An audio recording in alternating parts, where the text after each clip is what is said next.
الحمد لله الذي لا جد له ولا ند له، لا مثل له ولا مثيل له، لا أول له ولا آخر له، لا بداية له ولا نهاية له. ونشهد أن لا إله إلا الله، ونشهد أن سيدنا وسندنا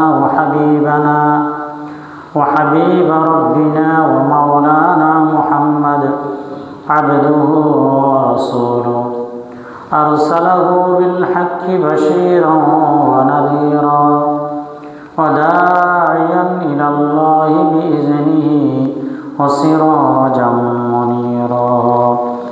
أما بعد، فأعوذ بالله من الشيطان الرجيم. بسم الله الرحمن الرحيم. ومن أعرض عن ذكري فإن له معيشة ضنكا ونحشره يوم القيامة أعمى قال ربي لما حشرتني أعمى وقد كنت بصيرا.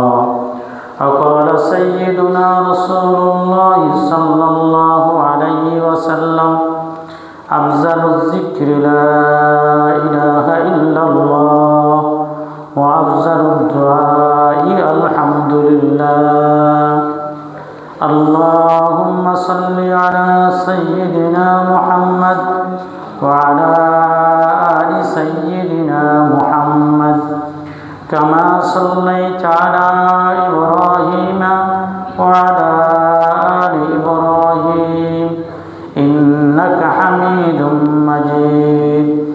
اللهم بارك على محمد وعلى آل محمد كما باركت على إبراهيم وعلى آل إبراهيم إنك حميد مجيد. اللهم صل على سيدنا محمد كلما ذكره الذاكرون وكلما غفل عن ذكره الغافلون. أستغفر الله الذي لا إله إلا هو الحي القيوم وأتوب إليه لا حول ولا قوة إلا بالله العلي العظيم. أستغفر الله الذي لا إله إلا هو الحي القيوم وأتوب إليه لا حول ولا قوة إلا بالله العلي العظيم. معزز محترم মুরব্বিয়ানি আজম, আল্লাহ তাআলার অসংখ্য অগণিত শুকরিয়া আদায় করি যে রব্বে কারিম আমাদের সকলকে দারুল উলুম মাদ্রাসা মসজিদে জুমার নামাজ আদায়ের লক্ষ্যে আসার এবং বসার তৌফিক দান করেছেন। রব্বে কারিমের শুকরিয়া আদায় করি আলহামদুলিল্লাহ। আল্লাহ তাআলার বড় মেহেরবানি, দয়া, রহম আর করম। অন্য দেশ থেকে আল্লাহ তাআলা আমাদের দেশকে অনেক ভালো রেখেছেন। যেভাবে ঠান্ডা পড়তেছে মনে হইতেছে আমরাই সবচেয়ে কষ্টে আছি। বিশ্বের মানচিত্রের দিকে তাকাইলে দেখা যায় আমাদের থেকেও অন্য কিছু দেশ আছে যেগুলো আমাদের থেকেও সেখানে তুষারপাত বেশি হয়, সেখানে বরফ পড়ে, দিনের বেলায় তারা ঘরের দরজা খুলতে পারে না। এইরকম দেশও বিশ্বের মধ্যে আছে যারা 0 ডিগ্রির মধ্যে বসবাস করেন, এরকম দেশও আছে। বাংলাদেশের মধ্যেও নোয়াখালীতে আমরা আছি, অনেক ভালো আছি। যারা উত্তরবঙ্গের মধ্যে বসবাস করে, নীলফামারী, কুড়িগ্রাম, রংপুর, এই সবগুলা গাইবান্ধা, এরা খুব কষ্টে আছে। তাদের চাইতে আল্লাহ তাআলা আমাদের খুব ভালো রাখছে। আল্লাহ তাআলার কাছে এরপরে দোয়া করার দরকার, যেই পরিমাণ আবহাওয়া হইলে আমাদের জন্য ভালো হয়, আল্লাহ তাআলা যেন আবহাওয়াকে যেন ওই রকম পরিবর্তন করে দেন। আমরা খুবই দুর্বল। আমাদেরকে যদি আল্লাহ তাআলা যদি পরীক্ষা করেন তা আমরা পরীক্ষাতে কামিয়াবি হইতে পারবো না। এজন্য আল্লাহ তাআলার কাছে নিজের দুর্বলতাকে প্রকাশ করার দরকার। আল্লাহ, আমরা দুর্বল, আপনি যে আবহাওয়া দিচ্ছেন এটা আমাদের চলতে ফিরতে কষ্ট হয়, আবহাওয়াকে আমাদের জন্য ভালো করে দেন। আল্লাহ তাআলার কাছে বলার দরকার। বান্দা আল্লাহ তাআলার কাছে চাইবে, আল্লাহ তাআলা দেয়। বান্দা বলতে হবে আল্লাহ তাআলার কাছে। এজন্য আল্লাহ তাআলার কাছে সবসময় চাওয়ার দরকার। আল্লাহ তাআলা যখন যে হালতে রাখে সমস্ত হালতের উপর রাজি থাকার দরকার। যখনই কোনো হালত ভালো না লাগে তখন আল্লাহ তাআলার কাছে নিজের হালতের পরিবর্তনের কথা বলার দরকার। বিশ্বের মধ্যে কোন ক্ষমতাধর ব্যক্তি আছে যে আমাদের হালতকে পরিবর্তন করে দিবে? কোন শক্তিশালী ব্যক্তি আছে যে শক্তিশালী ব্যক্তি, গোষ্ঠী, নেতা আমাদের পরিবেশকে ভালো করে দিবে, আবহাওয়াকে পরিবর্তন করে দিবে? কেউ কি পারবে? কেউই পারবে না, একমাত্র আল্লাহ তাআলাই পারবে। এজন্য আল্লাহ তাআলার কাছে চাইতে হবে। মাঝে মধ্যে আল্লাহ তাআলা যখন আবহাওয়ার পরিবর্তন করে দেয় তো মনে করতে হবে এটা যে আমাদের বিপরীতে যখন আল্লাহ তাআলা আবহাওয়া দিয়েছেন, নিশ্চিত আল্লাহ তাআলা আমাদের কর্মের উপর খুশি নয়, আল্লাহ তাআলা আমাদের আমলের উপর খুশি নয়। এজন্য আল্লাহ তাআলা আবহাওয়াকে ভিন্নভাবেই দিয়ে দিচ্ছেন। তো আমাদের নিজের কোন কোন ত্রুটি আছে, গুনাহ আছে, গুনাহের জন্য আল্লাহ তাআলার কাছে মাপ চাওয়ার দরকার। নিশ্চিত আমরা সকলেই গুনাহগার। কোন ব্যক্তি আছেন বুজুর্গ এই মসজিদের মধ্যে যে আমি সবচেয়ে বড় বুজুর্গ, আল্লাহওয়ালা, আল্লাহর সাথে আমার গভীর সম্পর্ক আছে? কোনো ব্যক্তি কি আমরা এরকম আছি? কোনো ব্যক্তি আমরা এরকম নাই। আমাদের প্রত্যেকেরই আমলের মধ্যেই ত্রুটি আছে, কিন্তু আমরা এরপরে আমাদের আমল নিয়ে গর্ব করি। আমাদের নামাজ, আমাদের রোজা, আমাদের কালিমা, আমাদের দান সদকা এগুলা নিয়ে আমরা গর্ব করি, অথচ গর্বের কিছু নেই। সবনি বাজারের মধ্যে পাগল আছে, পাগলকে দেখবেন পাগলের তার ধনভাণ্ডার নিয়ে গর্ব করে। পাগলের ধনভাণ্ডার আছে না? আছে। পাগলের কাঁধের মধ্যে দেখবেন একটা ঘাটতি আছে, আর সেই ঘাটতি নিয়ে হাঁটে আর গর্ব করে যে আমার ঘাটতির ভিতরে অনেক কিছু আছে। পাগলের এই ঘাটতি যদি কোনো জ্ঞানীবান, কোনো সুস্থ বিবেকবান লোকে যদি খোলে, পাগলের ঘাটতির মধ্যে কি আছে? আলু পচা আছে, বেগুন পচা আছে, টমেটো পচা আছে, বিড়ির পিছনের অংশ আছে যেগুলো অকেজ। এই সবগুলা কি সে তার ব্যাগের মধ্যে নিয়ে সে গর্ব করে আর বলে আমার কাছে অনেক ধন সম্পদ আছে। ঠিক আমাদের অবস্থা এরকম। আমরা মনে করি আমাদের আমলের ঘাটতির মধ্যে নামাজ আছে, কোরআন তেলাওয়াত আছে, জিকির আছে, বহু আমল আছে, কিন্তু আমাদের এই আমলগুলো তো যদি পাগলের ঘাটতির মতো যদি হয়, কোনো আমলেই যদি আল্লাহ তাআলার কাছে যদি কবুল না হয়, তা আমাদের কি কোনো উপায় আছে? কোনো উপায় নেই। এজন্য আল্লাহ তাআলার কাছে সবসময় নিজের আমলের যেন পরিশুদ্ধ হয়, আমলটা যেন আল্লাহ তাআলার কাছে গ্রহণই হয়, আল্লাহ তাআলার কাছে চাওয়ার দরকার। মসজিদের মধ্যে অনেক মুসল্লি আছে, নিশ্চিত যারা মসজিদের মধ্যে আসে রাসূল সাল্লাল্লাহু আলাইহি সাল্লাম বলেন ফাশহাদ বিল ঈমান, এদের ঈমানের ব্যাপারে সাক্ষী দাও। মানে মসজিদে যারা আসে তারা ঈমানওয়ালা, যারা মসজিদে আসে না তারা ঈমানওয়ালা নয়। তারা মনে কষ্ট পাইলেও পাক, কিন্তু মসজিদে যারা আসে তারাই কি ঈমানওয়ালা। আল্লাহ রাসূল বলছেন তাদেরকে ঈমানওয়ালা বলতে। এজন্য মসজিদে যারা আছে তারা ঈমানওয়ালা। যারা মসজিদের সাথে সম্পর্ক রাখে না, মসজিদের মধ্যে আসে না, তারা ঈমানওয়ালা নয়। আল্লাহ আমাদের ভাইদেরকে ঈমানওয়ালাদের অন্তর্ভুক্ত করে দেন। আল্লাহ আমাদের ভাইদেরকে এক নম্বর ঈমানওয়ালা হিসাবে কবুল করেন।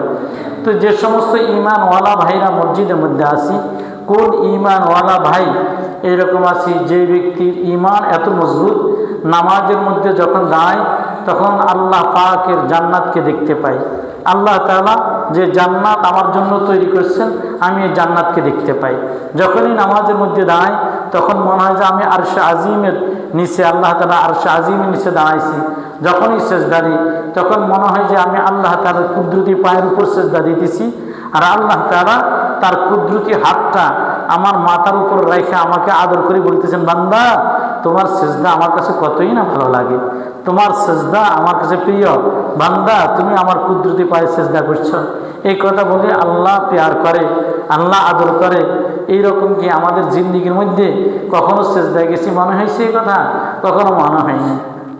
বরং সারাদিন যে সমস্ত ব্যক্তিরা ক্ষেত খামারের মধ্যে কাজ করে, তখন সেই ক্ষেত খামারের মধ্যে কাজ করে, মানে সেই ক্ষেত খামারের মাঝে কাজ করতেছে, সেই ক্ষেত খামারের মাঝে আছে। আর যখন মসজিদে যখন ঢুকে তখন ক্ষেত খামার তার ভিতরে ঢুকে যায়। যখন নামাজের মধ্যে দাঁড়ায় তখন ক্ষেত খামার তার ভিতরে ঢুকে যায়। যখন বান্দা সারাদিন দোকান করে তখন সে দোকানে বসে বসে দোকানদারি করে, সে দোকানের ভিতরে থাকে। আর যখন মসজিদে নামাজের মধ্যে দাঁড়িয়ে যায় তখন দোকান তার ভিতরে ঢুকে যায়। মাছওয়ালা সারাদিন মাছ বিক্রি করে, তার সামনে মাছ থাকে। যখন সে মসজিদে নামাজের মধ্যে দাঁড়িয়ে যায় তো মাছওয়ালার মাছ তার বুকের ভিতরে, কলিজার ভিতরে ঢুকে যায়, তার কলিজার ভিতরে ঢুকে যায়। যে যে পেশার মধ্যে কাজ করে, ইটওয়ালা, বালুওয়ালা, যে যেটা বিক্রি করে, সে সেগুলোকে সামনে নিয়েই চলে। আর যখন মসজিদে ঢুকে তখন সেটা তার জেহানের ভিতরেই ঢুকে যায়, তার ভিতরেই ঢুকে যায়। কোন ব্যক্তি এরকম আছে যে যে পেশার মধ্যে কাজ করি, মসজিদে যখন নামাজে দাঁড়ায় তখন এটা আমার ভিতরে ঢুকে না? এরকম কোন ব্যক্তি আছে? এরকম কোনো ব্যক্তি নাই। বেশিরভাগ ব্যক্তির কি হয়, বেশিরভাগ ব্যক্তি যে যে পেশাতে কাজ করে সে মসজিদে আসলে, নামাজে দাঁড়ালে ওই বস্তুগুলো তার ভিতরে ঢুকে যায়। কিন্তু এইটা ঢোকা, এটা ঈমানওয়ালার বড় আলামত নয়, বরং ঈমানওয়ালার নামাজটা এরকম হওয়ার দরকার ছিল যে, আমাদের নামাজ এরকম হওয়ার দরকার ছিল যে যখন আমি নামাজে দাঁড়াইব তখন আমি যেন আল্লাহ তাআলাকে দেখতে পাইতেছি। যদি এটা না হয়, অন্তত দ্বিতীয় নম্বর তো এটা হইতে পারত, আল্লাহ আমাকে দেখতেছেন, আমি এখন কি পড়ি, কি পড়তেছি, সূরা ফাতিহার পরে কি পড়ি, তারপরে কি পড়বো, সিজদাতে কি পড়বো, রুকুতে কি পড়বো, কোনোটাই ঠিক থাকে না। প্রত্যেকটাই তার মানে কম্পিউটারের নামাজ হইতেছে, কম্পিউটার অটো সিস্টেমে যেরকম আমরা মোটরের মধ্যে অটো লাগাইছি, অটোতেই টাঙ্কি করে অটোতেই বন্ধ হয়ে যায়, বস অটোতেই নামাজ শুরু হয়, অটোতেই বন্ধ হয়ে যায়। কিন্তু দরকার ছিল এটা যে আমার নামাজটা আল্লাহ তাআলার সামনে নিয়ে দাঁড় করাইতে পারবো কিনা, এই নামাজ আমাকে জান্নাত পর্যন্ত নিবে কিনা, এই কথাটা আমাদের কারো দিলের মধ্যে নাই। এই কথাটাই দিলের মধ্যে ঢুকানোর দরকার, নামাজ যেন আল্লাহ পর্যন্ত যেন আমাকে পৌঁছাই দিতে পারে। আমি যখন মাটির মধ্যে সেজদা দিই যেন মনে হইতেছে আমি আল্লাহ তাআলা আরশে আজিমের মধ্যে সেজদা দিতেছি, এরকম যেন মনে হয়, আল্লাহর কুদরতি পায় আমি সেজদা দিতেছি, এরকম ধ্যান ও খেয়াল দিলের মধ্যে আসার দরকার। আল্লাহ আমাদের প্রত্যেককেই হুজুরি কলবে নামাজ আদায় করার তৌফিক দান করো। আমাদের প্রত্যেকের যেন ধ্যান খেয়ালের সহিত যেন নামাজ হয়, নামাজটা যেন আল্লাহ পর্যন্ত যেন আমাকে পৌঁছায় দেয়, নামাজটা যেন জান্নাত পর্যন্ত আমাকে যেন পৌঁছায় দেয়। আমি এই নামাজের মাধ্যমেই যেন আল্লাহ তাআলা মাহবুব হয়ে যেতে পারি। আল্লাহ প্রত্যেককেই এভাবে সুন্দর করে নামাজ আদায় করার তৌফিক দান করো। ইব্রাহিম ইবনে আদহাম তেনার একজন খাদেম ছিল, যখন তিনি আল্লাহমুখী জিন্দেগি গঠন করলেন তো ইব্রাহিম ইবনে আদহামের খাদেম দেখতেন যে ভোর রাত্রি উঠে হজরত কোথায় চলে যায়, হজরত কি করে না, ভোর রাত্রি তাহাজ্জুদের যে নামাজটা এটা রুমের মধ্যে পড়েন না, এটা বাইরে যায় পড়েন। তো একদিন খাদেম চুপিচার দেখলেন যে আমার পীর সাহেব, আমাদের রাজা, আমাদের বাদশাহ, ইনি কি করে একটু দেখার দরকার, ইনি কি করে একটু দেখার দরকার। এটার জন্য খাদেম আসতে তিনি যখন ঘুম থেকে উঠে গেছেন, ইব্রাহিম ইবনে আদহামের পিছে পিছে তার খাদেম বাইরে গেছেন, দূর থেকে লক্ষ্য করতেছেন ইব্রাহিম ইবনে আদহামে নামাজের মধ্যে দাঁড়াইছেন, দাঁড়াইয়া এক রাকাত শেষ করছেন, দ্বিতীয় রাকাতের জন্য দাঁড়াইয়া রুকুতে না গিয়ে এক দৌড়েই রুমের মধ্যে চলে আসছেন, এক দৌড়ে কি করছেন, রুমের মধ্যে চলে আসছেন। তিনি নামাজটা আদায় করলেন না, তেনার একটা হালত হয়েছে, আমরা এইভাবে দৌড়ে চলে আসবো এটা আমাদের জন্য নয়, এটা উনি ওই মাকামে পৌঁছে গেছে, এটা ওনার জন্য বৈধ হয়েছে। তো ইব্রাহিম ইবনে আদহামকে পরে তেনার খাদেম জিজ্ঞাসা করলেন, হযরত একটা কথা জিজ্ঞাসা করতাম, আপনি আজকে নামাজ পড়তে বাইরে হয়েছেন, তাহাজ্জুদ পড়লেন এভাবে যাইয়া একা একইভাবে দ্বিতীয় রাকাতে রুকুর আগে দৌড় দিয়ে চলে আসছেন, কেন নামাজ কেন শেষ করলেন না? বললো আমি যখন দ্বিতীয় রাকাতের দিকে যখন যাইব তা আমি দেখতেছি আল্লাহ তাআলা জান্নাতকে আমার সামনে এনে দিছে, আর বলতেছেন এইটাই তোমার ঠিকানা, এখানে তুমি যাইবা। বলে যে আমি এটা দেখি, আমি মনে করতেছি আমি কি জান্নাতের জন্য নামাজ পড়তেছি, আমি তো জান্নাতের জন্য কি করতেছি না, নামাজ পড়তেছি না, আমি তো আল্লাহ তাআলার জন্যই নামাজ পড়তেছি, আমি আল্লাহ তাআলাকে চাইতেছি। আল্লাহ আমার মনে হয়েছে আল্লাহ এর তাহাজ্জুদের বিনিময়ে আমাকে জান্নাত দিয়ে দিতেছেন, তা আমি এই জন্যই দৌড় দিছি। ওই বুজুর্গরা বলেন জান্নাত ও দোজখ সে ইয়া রব কিয়া করো, আর জু হাই মাই তুজে দেখা করো। জান্নাত দোজখ দিয়ে কি হবে আল্লাহ, জান্নাত দোজখ দিয়ে কি হবে? আমাদের তো আকাঙ্ক্ষা হইল আল্লাহ তোমাকেই দেখা, তুমি না দেখা দিয়া তুমি কেন জান্নাতকে আমার সামনে পাঠাইলা? এজন্য আমি চলে আসছি, খবরদার কাউকে বলিও না। ওনার মৃত্যুর পরে তিনি এই ঘটনাকে প্রকাশ করছেন, এর আগেই তিনি কি করেন নাই, প্রকাশ করেন নাই। এই বুজুর্গরা আল্লাহ তাআলার কাছে এত গ্রহণীয় হয়েছেন, আমাদের নামাজটা কেন এত গ্রহণীয় হয় না? আমরা কেন নামাজকে আল্লাহ তাআলাকে এভাবে দেখি না? আমরা কেন সেজদা দিলে এই কথা মনে হয় না আল্লাহ আমাকে মহব্বত করতেছেন, আল্লাহ আমাকে ভালোবাসতেছেন?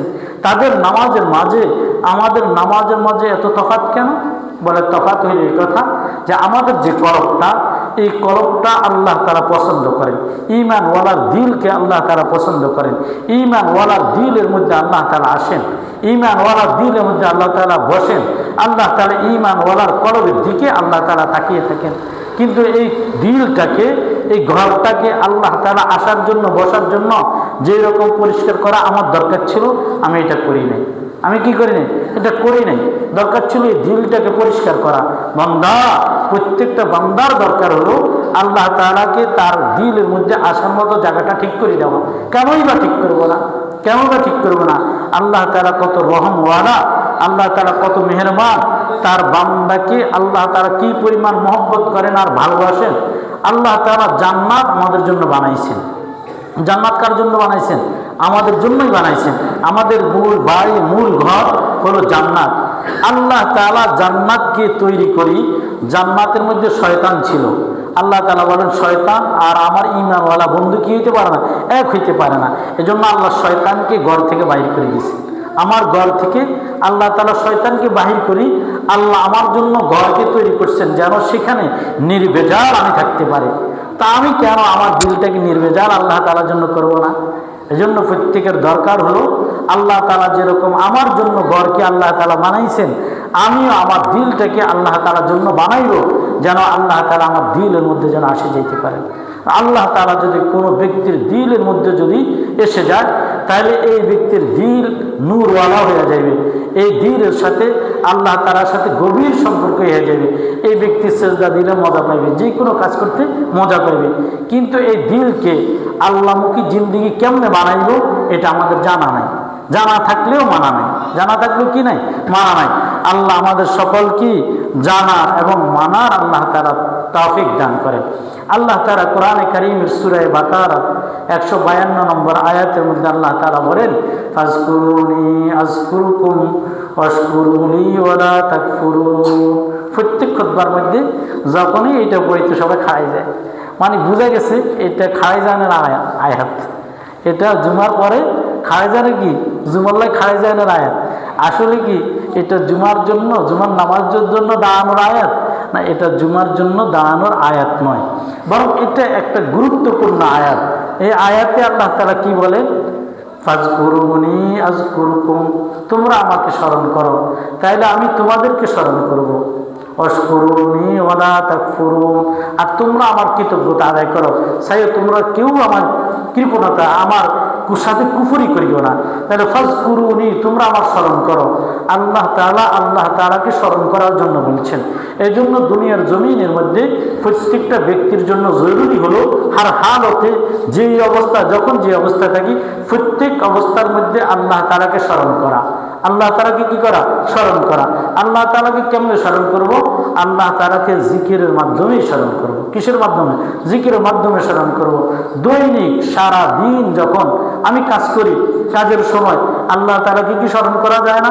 আমি হাঁটতেছি, হাঁটা অবস্থা আল্লাহ তাআলাকে স্মরণ করা যায়, বসা অবস্থা আল্লাহ তাআলাকে স্মরণ করা যায়, সর্ব অবস্থায় আল্লাহ তাআলাকে ডাকা যায়। প্রত্যেকেই তো জিকির করতে পারে আল্লাহু আল্লাহ, আল্লাহু আল্লাহ, আল্লাহু আল্লাহ, আল্লাহু আল্লাহ, আল্লাহু আল্লাহ, আল্লাহু আল্লাহ, আল্লাহু আল্লাহ, আল্লাহু আল্লাহ। এভাবেই সারাদিন আল্লাহ তাআলা জিকির করতে পারে। বুজুর্গরা একসাথে দুইবার আল্লাহু আল্লাহ বলেন। তেনারা আমাদেরকে শিক্ষা দিচ্ছেন যেন আমরা যেন এভাবে জিকির করি আল্লাহু আল্লাহ, দুইটাকে যেন একসাথে বলি। আল্লাহ শব্দটাকে শুধুই মাত্র 400 বার আমাদেরকে শিক্ষা দিলেন যে আল্লাহ আল্লাহ রাত্রে জিকির করি, 100 বার আল্লাহকে মহব্বতের সাথে ডাকবা আল্লাহ আল্লাহ। মানে আমার দিলের মধ্যে একমাত্র কি আছে? আল্লাহই আছে। যখন জবানের দ্বারা আল্লাহ তাআলা জিকির এভাবে করবো, তখন দিলের মধ্যে আল্লাহ তাআলা আইসা যাবে। এই জন্য আল্লাহ আল্লাহর জিকির বেশি করা। হুজুররা শেষবার যে আমাদেরকে শিক্ষা দেন, তেনারা বলেন প্রতি নিঃশ্বাসে নিঃশ্বাসে মাওলা পাকের জিকির করা, অর্থাৎ মুখে জিকির করতে করতে যখন ক্লান্ত তখন নিঃশ্বাসের দ্বারা জিকির জারি হবে। যারা জিকির করবে করতে করতেই না এটা শিখতে হবে। জিকির কিন্তু শিখতে হয়, জিকির শিখে যাওয়া হয় না। আমরা মনে করি জিকির শিখে চাওয়া হয়ে যায়। আল্লামা সুলাইমান নদভী রহমতুল্লাহ আলাইহি তেনার যুগের তিনি সবচেয়ে বড় সাহিত্যিক ছিলেন, আরবি সাহিত্যের বড় পণ্ডিত ছিলেন। তো তিনি আশরাফ আলী থানভী রহমতুল্লাহ আলাইহির কাছে গেছেন খানকার মধ্যে, শুনছেন থানভী রহমতুল্লাহ আলাইহি অনেক বড় আল্লাহর ওলি, কিন্তু ওই জগতের মধ্যে তখনকার সময় তিনি হলেন সবচাইতে বড় সাহিত্যিক, সবচাইতে বড় শাইখুল হাদিস, তিনি সবচাইতে বড় শিক্ষাবিদ। তো তিনি যখন আশরাফ আলী থানভী রহমতুল্লাহ আলাইহির কাছে গেছেন, আশরাফ আলী থানভীর ব্যাপারে আশরাফ আলী থানভী লিখছেন, আমার কাছে যখন তিনি আসছে আমি চিন্তা করি এত বড় সাহিত্যিক, এত বড় বিদগ্ধ লোক, ওনাকে আমি কেমনে নসিহত করব। তো তিনি খানকার থেকে বাইরে হওয়ার সময় বললেন, হযরত আমাকে একটু নসিহত করেন। হযরত বললেন, আপকো মিটা দিয়ে না, আপনি আপনাকে কি করেন, মিটিয়ে দেন।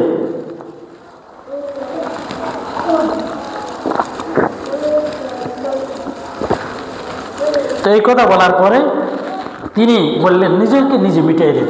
তো তিনি একদিন জিকির করতেছেন রাত্রিবেলায়, আশরাফ আলী থানভী রহমতুল্লাহ আলাইহি বলেন জিকিরও কিন্তু শিখতে হয়, এই কথা বলে জিকির শিক্ষা দিয়েছেন।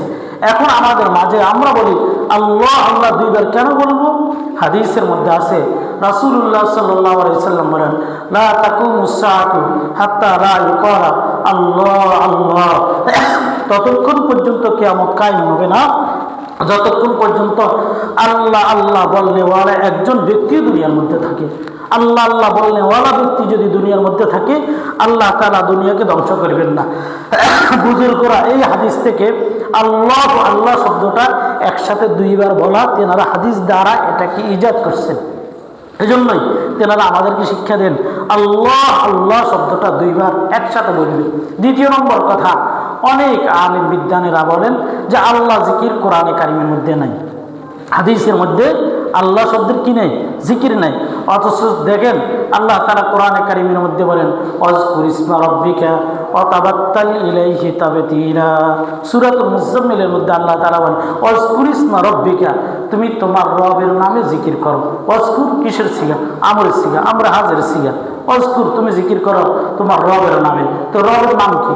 রবের সর্বোত্তম সর্বশ্রেষ্ঠ জাতি নাম যেটা হলো আল্লাহ। পৃথিবীর মধ্যে আল্লাহ শব্দ এমন এক শব্দ, এই আল্লাহ শব্দের সাথে অন্য কিছু মিলে রাখতে পারে, কিন্তু আল্লাহ পৃথিবীর মধ্যে কেউ কেউ নাম রাখতে পারিবে না। এটা আল্লাহ তাআলার জাতিগত নাম। আল্লাহ তাআলার কি নাম? জাতিগত নাম। এই জন্য বুজুর্গরা শুধু আল্লাহকে জিকিরের মাধ্যমে বলেছেন, বলে এইটা হলো ইসমে আজম। এটা হলো কি? ইসমে আজম। এই জন্য সবচাইতে বড় বিষয় হলো আল্লাহ আল্লাহ জিকির করা যাবে। আল্লাহ আল্লাহ কি করা যাবে? জিকির করা যাবে। কতবার করিবে? বুজুর্গরা বলেন যত নিঃশ্বাস তত জিকির, যত নিঃশ্বাস তত জিকির। সারা দিনের মধ্যে যদি জিকির করতে চায় কোনো ব্যক্তি, যদি জবানকে জারি করে ফেলে নিঃশ্বাসের সাথেও তার জিকির জারি হয়ে যাবে। এই জিকিরকে যদি জারি করা যায় তাহলে দিল ঠিক হয়ে যাবে, আর দিল যদি ঠিক হয়ে যায় তো নামাজ ঠিক হবে, অন্যান্য আহকাম ঠিক হবে। আর যদি জিকিরের দ্বারা আল্লাহ তাআলাকে যদি রাজি না করায়, নিজের দিলকে যদি ঠিক না করতে পারে, নিজের দিলকে দিলের মধ্যে যদি আল্লাহ তাআলাকে যদি বসাইতে না পারে, তাহলে তার কোনো আমলেই আল্লাহ তাআলা পর্যন্ত পৌঁছবে না। আমরা জিকিরকে সাধারণ মনে করি, এজন্যই অনেকে জিকির করে না। কিন্তু জিকির এটা গুরুত্বপূর্ণ বিষয়, আপনাদের জন্য সহজ বিষয়। মাওলা পাকের জিকির কিভাবে করবেন? যারা ভোর রাত্রে উঠতে পারেন তো ভোর রাত্রে উঠি তো জিকির করবেন, ভোর রাত্রে উঠি জিকির করেন নীরবে। ওয়া তাবাত্তাল ইলাইহি তাবতীলা, একাগ্রতার সহিত জিকির করো, নীরবে জিকির করো। নীরবে জিকির করার কথা সূরাতুল মুজাম্মিলের মধ্যে বলা হলো, নীরবে জিকির করো, তাবতীল, একাগ্রতা তুমি গ্রহণ করো। একবারে কেউ তোমার পাশে থাকবে না, একবার নিঃসঙ্গ নীরবতার সহিত আল্লাহ তাআলাকে ডাকো। যদি এতটুকু না পারে অন্তত কি বান্দা এরকম সুযোগ হয় না যে রাসূল সাল্লাল্লাহু আলাইহি ওয়াসাল্লাম একটা সুন্নাহ প্রত্যেক নামাজের পরে সুবহানাল্লাহ সুবহানাল্লাহ সুবহানাল্লাহ 33 বার, আল্লাহ আলহামদুলিল্লাহ আলহামদুলিল্লাহ 33 বার, আল্লাহু আকবার 36 বার। প্রত্যেক কতক্ষণ লাগবে? 5 মিনিট সময় লাগবে। কিন্তু কাল কিয়ামতের ময়দানে বান্দা তো আফসোস করবে, আমার আমল নামাজে জিকির থেকে খালি, আমার আমল নামার মধ্যে কেন জিকির নাই। আপনি যদি জমিনের মধ্যে যদি বসি আল্লাহ তাআলাকে স্মরণ করেন, আল্লাহ বলে ডাকেন, তা আল্লাহ বলবে লাব্বাইকা ইয়া আবদি, লাব্বাইকা ইয়া আবদি, বান্দা কি বলবো বলো। যতবার আপনি আল্লাহ তাআলাকে ডাকবেন ততবার আল্লাহ তাআলা আপনার ডাকে সাড়া দিবে। আপনি বড় হয়রান হয়ে যাবেন, জিকিরের পরে দোয়া করেন, দেখবেন আপনার দোয়াটা কবুল হয়ে গেছে। আপনি তখন আশ্চর্য হবেন, আরে কামরুসাদপুর গ্রামের মধ্যে দারুল উলুম মসজিদের মধ্যে বসি, গোপনেই না আল্লাহরে বললাম, আল্লাহ কেমনে রে শুনলো, আল্লাহ কেমনে রে শুনলো। আল্লাহ আপনার মতো ব্যক্তির মুখের দিকে তাকিয়ে আছেন, যে আল্লাহ বলতেছেন আমি তোমাকে কুদরতিভাবে বানাইলাম, কুদরতিভাবে তোমার চেহারাকে বানাইলাম, এই মুখকে কুদরতিভাবে বানাইলাম। বান্দা তুমি কি একটু দেখো না, তুমি যখন মায়ের গর্ভের মধ্যে ছিলা তখন তোমার নাভির সাথে তোমার মায়ের সাথে বড় একটা সম্পর্ক করে দিলাম। নাপাক তোমার মায়ের যে নাপাক যেগুলা প্রতি মাসে বাহিরিত, এগুলো নাপাক, এই নাপাকগুলো তোমার মুখ দিয়ে ঢুকবে। বান্দা এটা আমি পছন্দ করি নাই, আমি চাই নাই তোমার মুখ নাপাক হোক, এটা আমি চাই নাই, আমি কুদরতিভাবে তোমার মুখটাকে হেফাজত করলাম।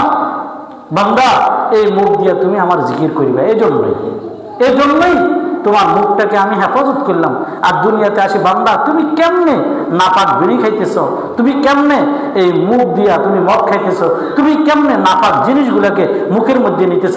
বান্দা আমার কাছে খারাপ লাগে, আমার কাছে খারাপ লাগে। কুদরতিভাবে তোমার মুখটাকে আমি বানাইছি। বান্দা আমি তোমার দিকে সবসময় নজর করে রাখছি, কোন দিন তুমি আমাকে একবার ডাকবা আল্লাহ বলে, আর আমি বলবো লাব্বাইকা ইয়া আবদি, তখনই আমার কাছে ভালো লাগবে। আমি তোমাকে যে বানাইলাম, আমার বানানোটা সার্থক হয়েছে, আমার বানানোটা কি হয়েছে, সার্থক হয়েছে। ঘরের বিবি স্ত্রী সবসময় আপনার মুখের দিকে তাকাই থাকে, কোন দিন আপনি আপনার বিবিকে বলবেন আমি না তোমাকে খুব ভালোবাসি। কি বলেন? আরে মোবাইলে তো পরক্রিয়া করে অন্যকে বলি ভালোবাসার কথা, নিজের স্ত্রীকে তো ভালোবাসার কথা বলি না। অথচ নিজের স্ত্রীর সবচাইতে বেশি ভালোবাসা, এই কথা শোনার হকদার ছিল। আপনি যদি আপনার বিবিকে কথা বলেন আমি না তোমাকে কত ভালোবাসি, তাহলে তো তরকারিও ভালো হয়ে যেত। কিন্তু আপনি এই কথা বলেন না, এই জন্য তরকারির মধ্যে মাঝে মধ্যে লবণ বেশি হয়। এই কথা বললেন মাঝে মধ্যে নিজের স্ত্রীকে আমি না তোমাকে কত ভালোবাসি।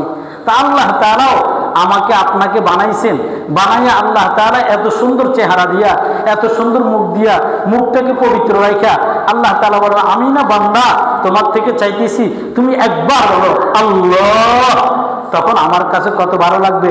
আমি বলবো লাব্বাইকা ইয়া আবদি, বান্দা আমি তোমার উপর রাজি হয়ে গেছি। বান্দা কি বলবা বলো, উদউনি আস্তাজিব লাকুম, বান্দা আমাকে ডাকো আমি তোমার ডাকে সাড়াই দিব।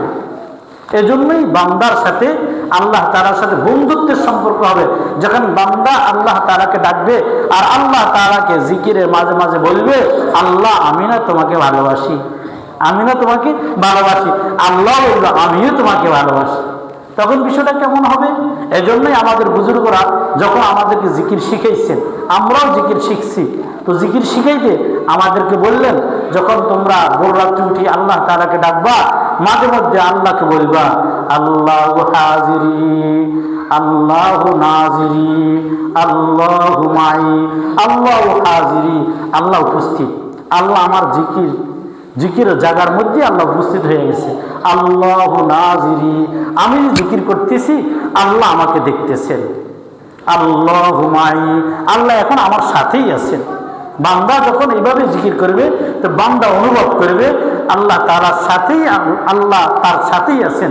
এজন্যই খাজা আজিম হাসান মাজজুব রহমতুল্লাহ আলাইহি, আশরাফ আলী থানভী রহমতুল্লাহ আলাইহি এক খলিফা ছিলেন। তিনি একদিন জোশের সাথে আয়েশা বলতেছেন হর তামান্না দিল সে রুখসাত হো গাই, আব তু আজা আব তু খিলওয়াত হো গাই, হর তামান্না দিল সে রুখসাত হো গাই, আব তু আজা আব তু খিলওয়াত হো গাই। আমার দিলের মধ্যে যত আকাঙ্ক্ষা, যত ভালোবাসা, যত কিছু ছিল সব কিছুই এখন আমার দিল থেকে আল্লাহ আমি বাহির করে দিছি। আব তু আজা আব তু খিলওয়াত হো গাই, এখন তুমি আমার দিলের মধ্যে চলে আসো, তোমার জন্যই তো আমি দিলকে খালি করে নিলাম।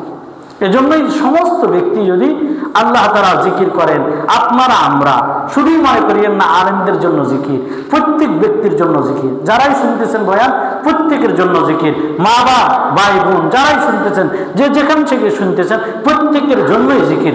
জিকিরের দ্বারা আল্লাহ তাআলাকে রাজি করব। কেনই আমরা জিকির থেকে গাফিল হয়ে গেলাম? প্রত্যেক নামাজের পরে কয় মিনিট লাগবে? যদি 33 বার করতে আপনি মনে করেন আপনার সময় চলে যায়, একটু সুবহানাল্লাহ 10 বার, আলহামদুলিল্লাহ 10 বার, আল্লাহু আকবার 10 বার, কয় মিনিট লাগবে? কয় মিনিট লাগবে? 1 মিনিট 1.5 মিনিটের বেশি এই 10 বার করে পড়তে সময় লাগবে না। পড়েন না, একটু আল্লাহকে ডাকেন না। এই আল্লাহ তাআলার কাছে তো যাইবেন, কোথায় যাইবেন? আল্লাহ তাআলার কাছে যাওয়া ছাড়া আপনার কি আর কোনো রাস্তা আছে? কোনো রাস্তা নাই, কোনো রাস্তা নাই। এজন্য আল্লাহ তাআলা এই যে জিকিরের কথা আল্লাহ তাআলা সূরা তাহার মধ্যে, সূরা তাহার 122 নম্বর আয়াতের মধ্যে 24 নম্বর আয়াতের মধ্যে আল্লাহ তাআলা সুন্দর করে বলেন, বান্দা জিকির থেকে যদি দূরে থাকো আমার সাথে তোমার সম্পর্ক ভালো হবে না। আমার সাথে তোমার সাথে সম্পর্ক ভালো হবে না। যদি ভালো করতে চাও শুনো, ওমান আরাদা আন যিকরি ফাইন্না লাহু মাঈশাতান দানকা ওয়া নাহশুরুহু ইয়াওমাল কিয়ামাতি আমা ক্বালা রাব্বি লিমা হাশারতানি আমা ওয়া ক্বাদ কুনতু বাসীরা। যে ব্যক্তি আমার জিকির থেকে গাফিল হবে, আমার জিকির থেকে মুখ ফিরিয়ে নিবে, আমার হুকুম আহকাম থেকে মুখ ফিরিয়ে নিবে, আমার কোরআনে কারিম থেকে মুখ ফিরিয়ে নিবে। জিকির মানে একটু হলো কোরআনে কারিম, আমার কোরআনে কারিম থেকে মুখ ফিরিয়ে নিবে, আমি আল্লাহ তাআলার জিকির থেকে মুখ ফিরিয়ে নিবে। ফাইন্না লাহু মাঈশাতান দানকা, তুমি নিশ্চিত হয়ে যাও তোমার জীবনকে আমি সংকীর্ণ করে দিব, তোমাকে আমি দরিদ্রতা দ্বারা ভরপুর জিন্দেগি দান করব। দরিদ্রতা দ্বারা ভরপুর জিন্দেগি দান করব, দুশ্চিন্তা দ্বারা তোমাকে ভরপুর জিন্দেগি দান করব। তোমার পুরা জিন্দেগি দুশ্চিন্তার মধ্যে যাইবে, তোমার পুরা জিন্দেগি দুঃখ আর কষ্টের মধ্যে যাইবে, তোমার পুরা জিন্দেগির মধ্যে কখনোই তুমি বালাই পাইবে না, কখনো তোমার থেকে দারিদ্রতা দূর হবে না। কে বলতেছেন? আল্লাহ তাআলা বলতেছেন। কিসের থেকে দূরে থাকলে? জিকির থেকে দূরে থাকলে পুরা জীবনকে বিষ বানিয়ে দিবে, বিষই উঠবে। বলে না তোর পুরা জিন্দেগি তেজপাতা বানাই দিব, দমক দি কয় না পুরা জিন্দেগি কি বানাই দিব? তেজপাতা বানাই দিব। সিনস নাইতে আমার এখনো। আল্লাহ তাআলা বলেন তেজপাতা বানাই দিব, জিন্দেগিরে কি বানাই দিব? তেজপাতা বানাই দিব একেবারে। ফাইন্না লাহু মাঈশাতান দানকা, একেবারে বিপদের মধ্যে ফালাই দিব। বিপদ থেকে উঠবা কোনো সুযোগ পাইবা না, এমন গর্তের মধ্যে পালামু যে গর্তের থেকে উঠতে পারবা না। কে বলতেছে? আল্লাহ তাআলা। ফাইন্না লাহু মাঈশাতান দানকা, পুরা জিন্দেগিকেই তেজপাতা বানাই দিব। এরপরে বলেন কি ইয়াউমাল কিয়ামাতি আমা ওয়া নাহশুরুহু ইয়াউমাল কিয়ামাতি আমা। বান্দা আরেকটা কথা শুনো, আরেকটা কথা শুনো, ওয়া নাহশুরুহু ইয়াউমাল কিয়ামাতি আমা। কিয়ামতের দিন যতগুলা আমার জিকির করিবা না, আমার হুকুম আহকাম থেকে দূরে থাকবা, কোরআনে কারিম থেকে দূরে থাকবা, তোমাদেরকে অন্ধ বানাইয়া উঠাবো। তোমাদের দুনিয়ার মধ্যে চোখ থাকলেও কাল কিয়ামতের ময়দানে প্রত্যেকটা ব্যক্তিকে অন্ধ বানাই উঠাবো। কে বলতেছে এটা? আল্লাহ তাআলা বলতেছে। কেমনে? ভালো করে কইতেছে না দমক দিয়ে কইতেছে? দমক দিয়ে কইতেছে অন্ধ বানাই উঠাবো। একটা ব্যক্তিরও চোখ থাকবে না যারা আমার কোরআনে কারিম থেকে দূরে থাকবা, যারা জিকির থেকে দূরে থাকবা, তাদেরকে অন্ধ বানাইয়া উঠাবো। প্রত্যেকটা ব্যক্তি অন্ধ হইবে যারা জিকির করবে না। করবেন না জিকির ইনশাল্লাহ? নামাজের পরে জিকির করবো তো ইনশাল্লাহ। জিকির ছাড়া মসজিদ থেকে বাইরে হবো না। বলেন, হাতুড়ে বলেন না, জিকির ছাড়া মসজিদ থেকে বাইরে হবো না। করবেন তো ইনশাল্লাহ? আমল আল্লাহ প্রত্যেককে আমল করার তৌফিক দান করেন। সামান্য সময় ক্বালা রাব্বি লিমা হাশারতানি আমা ওয়া ক্বাদ কুনতু বাসীরা। আল্লাহ তাআলাকে তখন চোখওয়ালারা বলবে, আল্লাহ যখন মৃত্যুবরণ করলাম, মৃত্যুর আগেও তো আমার চোখ ছিল, চোখ নিয়েও তো মৃত্যুবরণ করলাম। রব্বি লিমা হাশারতানি আমা, এখন হাসরের ময়দানে কিনলে আমার আন্ধা বানাইছ। আমার তো চোখওয়ালা ছিলাম, তুমি আমার অন্ধ বানাই কেন উঠেছ? কিনলে আমার উপরে জুলুম করছো। দমক দিয়ে বান্দা বলবে, কেন আমার অন্ধ বানাইছ? কেন অন্ধ বানাই উঠেছ? তা আল্লাহ, অথচ আমি চোখওয়ালা ছিলাম। ক্বালা কাযালিকা আতাতকা আয়াতুনা ফানাসিতাহা ওয়া কাযালিকাল ইয়াওমা তুনসা। আল্লাহ তাআলা বলবেন তুমি আমার কাছে এইভাবেই আসতে হবে, এইভাবেই আসতে হবে। কারণ হলো তুমি আমার আয়াতগুলোকে ভুলে গেছো, আমার আয়াতগুলোকে তুমি কি করো নাই, স্মরণ করো নাই, আমার হুকুম আহকামকে স্মরণ করো নাই, আমার কোরআনকে স্মরণ করো নাই, কিয়ামতের দুনিয়াতে থাকতে আমার জিকির করো নাই। ওয়া কাযালিকাল ইয়াওমা তুনসা। এই জন্য আজকের দিনে আমিও তোমাকে বলে গেছি, এই জন্য আজকের দিনে আমিও তোমাকে বলে গেছি, তুমি যে চোখওয়ালা ছিলা এই কথা আমিও বলে গেছি। এই জন্য জিকির করবো না ইনশাল্লাহ, সকাল বিকাল আল্লাহ তাআলা জিকির করব, প্রতি 5 ওয়াক্ত নামাজের পরে আল্লাহ তাআলা জিকির করবো না ইনশাল্লাহ। শেষ একটা কথা বলি, সেটা হলো রজব মাস দ্বিতীয় জুমা। আজকে রজব মাস শুরু হইলে রাসূল সাল্লাল্লাহু আলাইহি ওয়াসাল্লামের সুন্নাহ হলো দোয়া পড়া। কি দোয়া পড়া? আল্লাহুম্মা বারিক লানা ফি রজব ওয়া শাবান ওয়া বাল্লিগনা রমাজান। আর এই রজব মাস আর শাবান মাস, এই দুইটা মাস রমজানের জন্য ভূমিকা শুরু, রমজানের জন্য কি ভূমিকা শুরু। আল্লাহুম্মা বারিক লানা ফি রজবা, আল্লাহ রজব মাসের বরকত দান করেন। কে বলছে? রাসূল বলছেন। তার বোঝা গেছে রজব মাস বরকতের মাস, এজন্য এই মাসে অন্য মাসের তুলনায় যেন আমলটা ভালো হয়। ও শাবান, শাবান মাস বরকতের মাস। এই দুটো মাসে ইবাদত আগের থেকে কমবে না বাড়বে? বাড়াই দিব তো ইনশাল্লাহ। কেমনে বাড়াইব? আগে যদি 5 ওয়াক্ত নামাজ যদি মসজিদে না পড়তাম, এখন মসজিদে পড়বো। আগে যদি জিকির না করতাম, এখন জিকির করব। আগে যদি কোরআন তেলাওয়াত না করতাম, এখন কোরআন তেলাওয়াত করব তো ইনশাল্লাহ। আল্লাহ আমাদের সকলকে আমল করার তৌফিক দান করুন।